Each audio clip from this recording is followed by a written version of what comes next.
Hello students, welcome to the online classes. In this video, we'll continue with the chapter Atomic Structure. We all know that matter is made up of atoms and molecules, and in the previous video we have studied about atoms and molecules. Apart from atoms and molecules, matter can also be made up of third type of particle called a radical or a polyatomic ion. Radicals are the particles made of one or a group of atoms that carry a charge. So radical can contain one atom or a group of atoms that carry a charge. We have studied that atoms are neutral because it has equal number of protons and electrons, and the positive charge of protons and negative charge of electrons are equal in atoms. So when an atom loses or gains electron, ions are formed. Or when an atom loses or gains electron, it forms a positive charge or negative charge.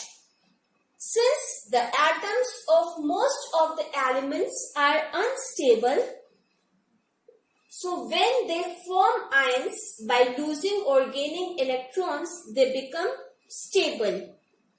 An ion is represented by the symbol of the element and the charge it carries. Now we'll study some characteristics of radicals. The first characteristic of radicals are when an atom loses electrons, its negative charge decreases because electrons have negative charge. So when the atom loses electrons, so the negative charge decreases and it becomes positively charged to form a cation. Generally, the metals lose electrons to form cation. We can take the example of sodium atom.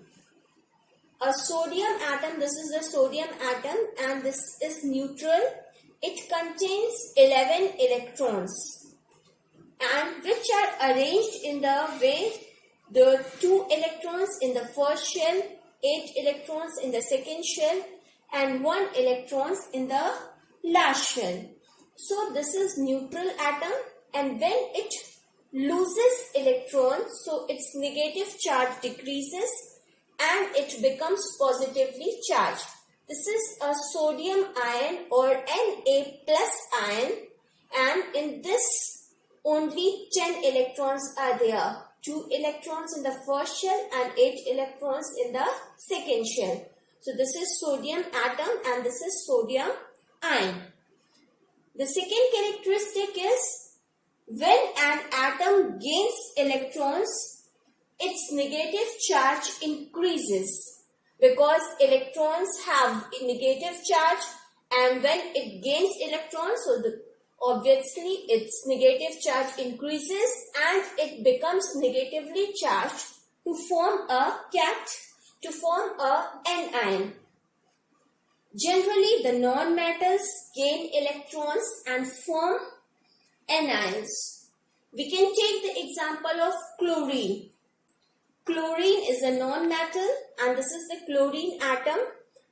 It has 17 electrons which are arranged in 2 electrons in the first shell, 8 electrons in the second shell and 7 electrons in the third shell. When this chlorine atom gains 1 electron, then it becomes negatively charged and form the chlorine anion or chloride anion. So chloride ion has 18 electrons, 2 in the first shell, 8 in the second shell and then again 8 in the third shell, and because of this electron it gains it has one negative charge. And this is the chloride ion and this is sodium ion. The third characteristic is a positive ion combines with a negative ion to form an ionic compound. Like this is a positive ion, sodium plus ion, Na plus ion, and this is the negative ion. So when they combine, we all know that positive attracts the negative. So when they combine, they form a ionic compound. For example, sodium chloride. When Na plus and Cl minus combine, they form sodium chloride. And one more compound is magnesium sulfate. Magnesium ion combines with the sulfate ion and it forms a compound. The next characteristic is sometimes the molecule exists as a group of atoms with a charge, and these are known as polyatomic ions or radicals. They have group of atoms and they have a charge also. Like the sulfate ion. In the sulfate ion, it has one sulfur atom and 4 oxygen atoms and it contains -2 charge. So this is a radical or a polyatomic ion. Nitrate ion. Nitrate ion NO3 minus. So nitrate ion have 1 nitrogen atom and 3 oxygen atoms and it contains a negative charge. These are the examples of polyatomic ions or radicals. Now we'll come to the atomicity. The total number of atoms present in the molecule is known as its atomicity. Molecules of different elements or compounds have different number of atoms. So we'll study the atomicity of elements and atomicity of compounds. Atomicity of elements. The number of atoms present in a molecule of an element is called its atomicity. So based on their atomicity, they can be classified as monoatomic, means atomicity will be 1, diatomic, atomicity will be 2, triatomic, atomicity will be 3, tetraatomic, atomicity will be 4, and polyatomic. If the molecule contains more than 4 atoms, then they are known as polyatomic. Like the atoms of noble gases such as argon and helium, they are stable and their atomicity will be 1. They exist independently, their atom exists independently and they are monoatomic. Gases such as oxygen and hydrogen, their atoms combine and they form a molecule. This is oxygen molecule and this is hydrogen molecule, and in this 2 atoms combine, so they are known as diatomic. The molecules with 3 atoms are known as triatomic, like ozone. The molecules with 4 atoms are called tetraatomic, and the example is phosphorus. And if a molecule contains more than 4 atoms, then they are known as polyatomic, and the example will be sulfur. Sulfur molecule have 8 atoms of sulfur. Now we'll come to the atomicity of compounds. The total number of different elements which are present in one molecule of a compound is called its atomicity.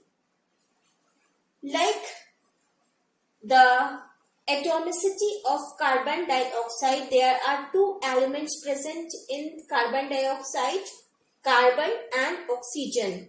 One atom of carbon and two atoms of oxygen. So atomicity of carbon dioxide is the total number of atoms. 1 plus 2, the atomicity will be 3.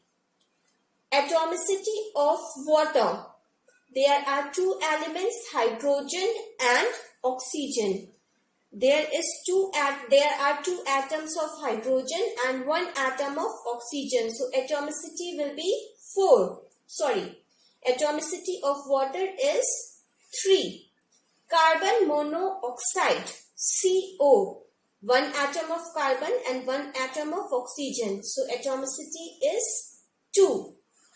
And this is the chemical formula of methane, and the atomicity will be 5. One atom of carbon and 4 atoms of hydrogen. So atomicity is of the elements, and compounds are total number of atoms present in the molecule of elements or compounds. In the next video, we'll continue with this chapter.